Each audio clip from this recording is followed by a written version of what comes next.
I'm back and I'm at it again. It occurred to me that deviled eggs might be something else that people would like to know how to make.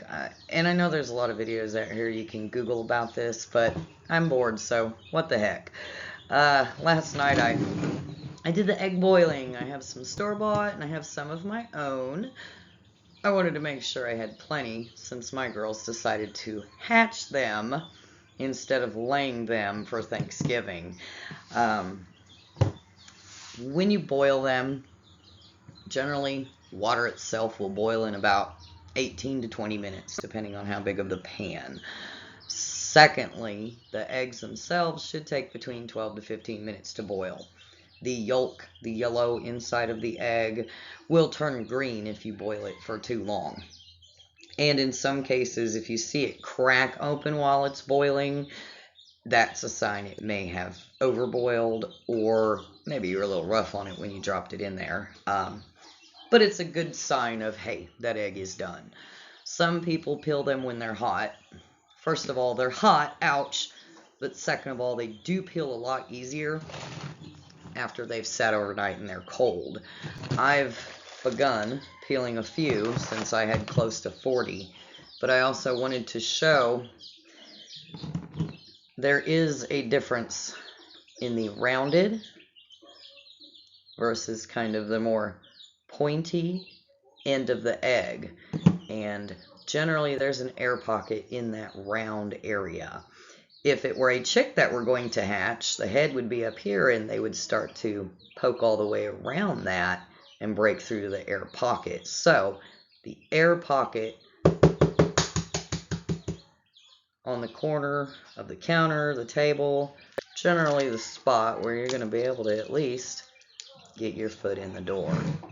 So peeling them is a little tedious, but if you hit that air pocket right,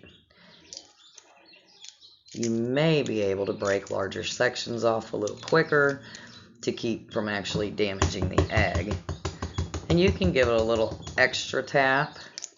Don't squeeze it. That is a bad idea, even though it's boiled. But if you notice, it just kind of shells right off afterwards. And inside of the egg, it has another layer. It has a little membrane of its own that the shell can break away from. So if you do actually manage to get that separated, it comes apart a lot easier.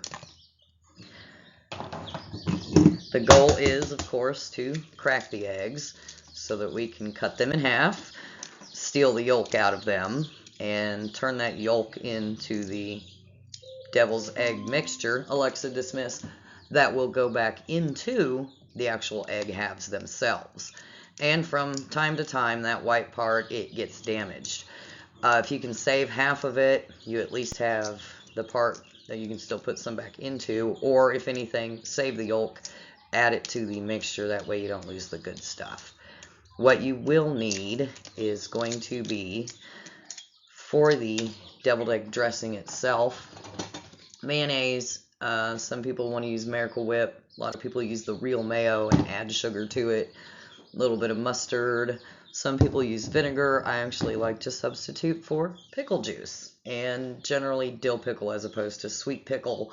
But because I'm using real mayo, I may use a little bit of both dill and sweet. We don't want them too tart. We don't want them too sweet.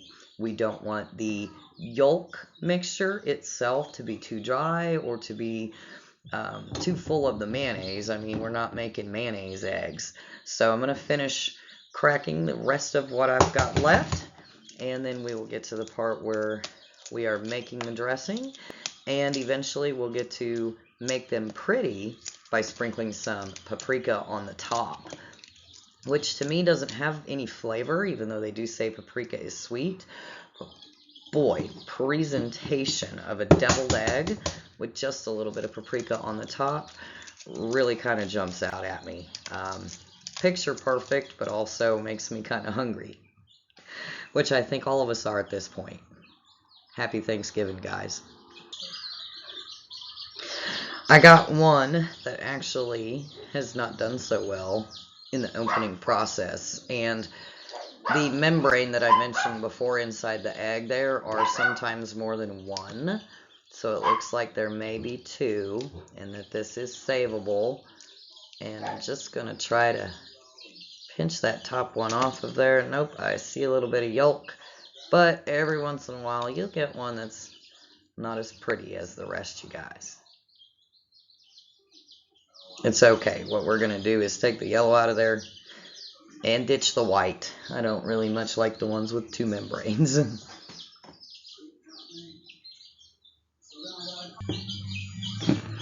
Before I cut them in half, I'm going to rinse them off to make sure I don't have any extra shells left in there. Nobody wants a shell in their deviled egg. This is pretty common sense, I would assume, but I never want to assume that anybody knows just how to cut that egg in half. I've also got some trays here prepared. That way I don't have to spend time figuring out where to spread them out at when I'm done. But as I cut them in half, I just yank the middle out and collect it in a big mixing bowl.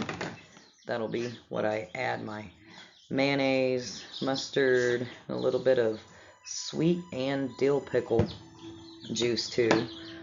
Again, it's kind of tedious work, and some people will use a spoon really to get it all out of there at once. The point to this, though, is that I want to keep this part of the egg. That nice little cup that'll hold on to the yummy stuff when we finish getting it made up. Also, that is just a little bit of how you know it was boiled a tad bit too long, but it's not going to affect the flavor or the quality. That doesn't mean it was a rotten egg, basically, is what I'm trying to say. There should be no difference between the store-bought eggs. Ooh, and this little guy, he's coming right out. Those are the ones I like the best. They come right out on their own, but there's no difference between the store-bought and the egg-bought, homegrown eggs, except for I do think that the homegrown eggs are happy, healthier chickens. But either way, I think we're going to be some happy people when we get to eat these deviled eggs. So I'm going to finish traying them up like this before I come back and we talk a little bit more about how to turn this into the best part of Thanksgiving.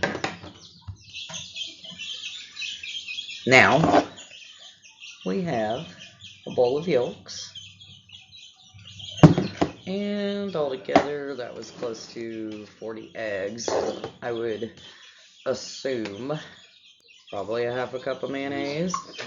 I just cover the top of it a little bit, and I did discover I only have dill pickles in the house, so without the sweet pickle juice, just a little bit of sugar.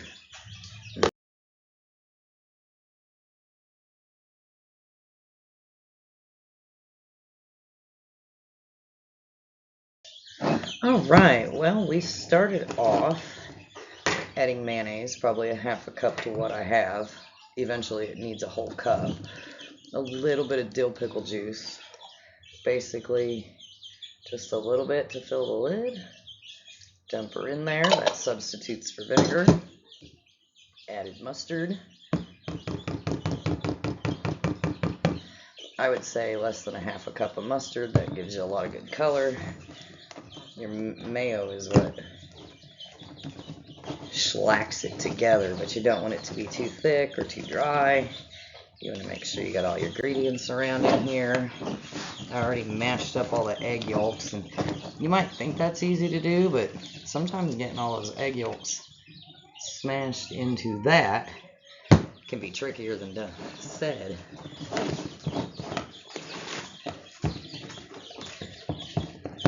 And you can almost tell by looking sometimes, if it still appears dry and crumbly, that it needs more of something else. Wouldn't suggest too much mustard or vinegar And if you're using Miracle Whip, don't want too much of that. The Hellman's Real Mayo is what gets it going.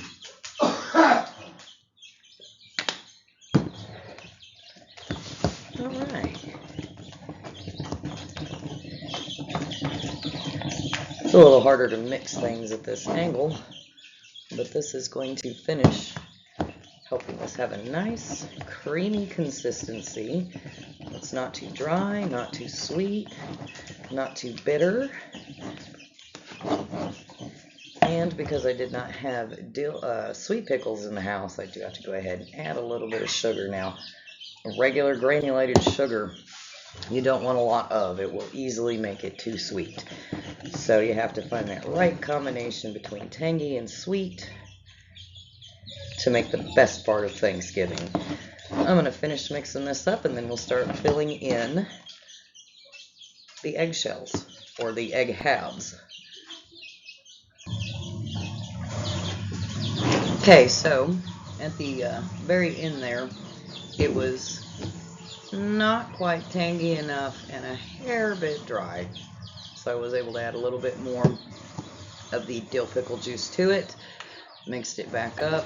That seems to have been just the right amount. So I'm happy with my mix, and I've done a little bit of cleanup. And I have a teaspoon. This is fairly easy, guys. We fill it up. Give it a little bit of a pretty design, and probably my most favorite part of this. Sorry guys, I did that out of camera.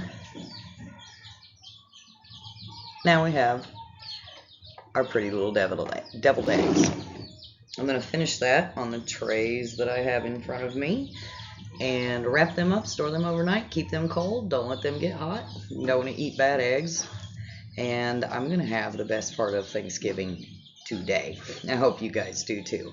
God bless everyone. P.S. I'm back. A little bit of our finished products. It's a little sloppy, but it's a whole lot of fun, and it sure tastes good in the end.